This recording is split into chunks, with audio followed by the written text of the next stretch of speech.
പുതുതായി നിർമ്മിക്കുന്ന വീടുകളിൽ തടിയുടെ ഉപയോഗം ഗണ്യമായി കുറയും. അതോടൊപ്പം തന്നെ ആഗ്രഹമുള്ളവർ പോലും തടി ഉപയോഗിക്കേണ്ട എന്ന് തീരുമാനിക്കാനുള്ള പ്രധാന കാരണങ്ങളാണ് വെള്ളം നനഞ്ഞാൽ തടി കേടാവുന്നതും ചിതലരിക്കുന്നതും ദ്രവിക്കുന്നതുമൊക്കെ.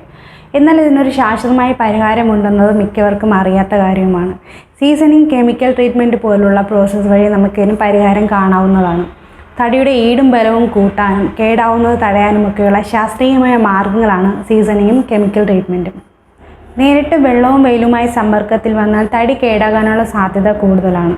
ശരിയായ രീതിയിൽ ഉണങ്ങാതെയാണ് തടി അർപ്പിക്കുന്നതെങ്കിൽ ജലാംശം കൂടുതൽ ഉണ്ടാവുകയും അതുവഴി കീടങ്ങൾ തടിക്കുള്ളിലേക്ക് കയറുവാൻ സാധ്യതയേറെയാണ്.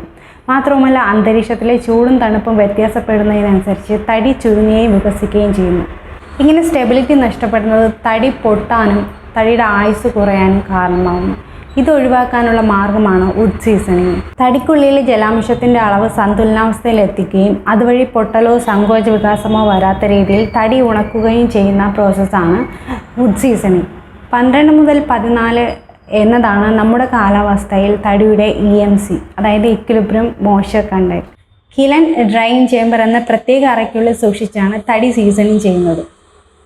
ഇതിനോട് ചേർന്നുള്ള ബോയിലിംഗ് യൂണിറ്റിൽ നിന്ന് ഉയർന്ന താപനിലയിലുള്ള നീരാവി കടത്തിവിട്ടാണ് തടി ഉണക്കുന്നത്.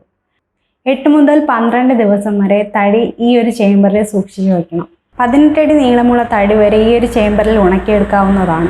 മരം മുറിച്ച ശേഷം ശരിയായ രീതിയിൽ ഉണങ്ങാനുള്ള കാലാവധി ലഭിക്കുന്നില്ല എങ്കിൽ ഈ ഒരു മാർഗം സ്വീകരിക്കാവുന്നതാണ്. അറുത്ത് പലകളാക്കി ഈ ഒരു ചേംബറിൽ സൂക്ഷിക്കുന്നതായിരിക്കും കൂടുതൽ നല്ലത്. തടി ചിതൽ തിന്നാതിരിക്കാനും പുഴുകുത്തി ദ്രവിച്ചു പോകാതിരിക്കാനുള്ള മാർഗമാണ് chemical treatment. Borax, boric acid മിശ്രിതം നിറച്ച് കീടങ്ങളെ പ്രതിരോധിക്കാനുള്ള ശേഷി നൽകുകയാണ് ഇവിടെ ചെയ്യുന്നത്.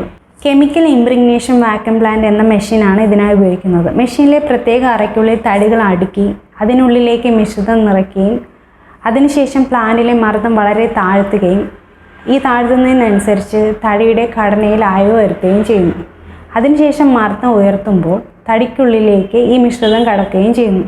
തെങ്ങ്, മാവ്, അക്കേഷ്യ, റബ്ബർ തുടങ്ങിയ മരങ്ങളൊക്കെ ഈ ഒരു കെമിക്കൽ ട്രീറ്റ്മെൻറ്റ് വഴി നമുക്ക് വീട് പണിക്ക് അനുയോജ്യമാക്കാവുന്നതാണ്.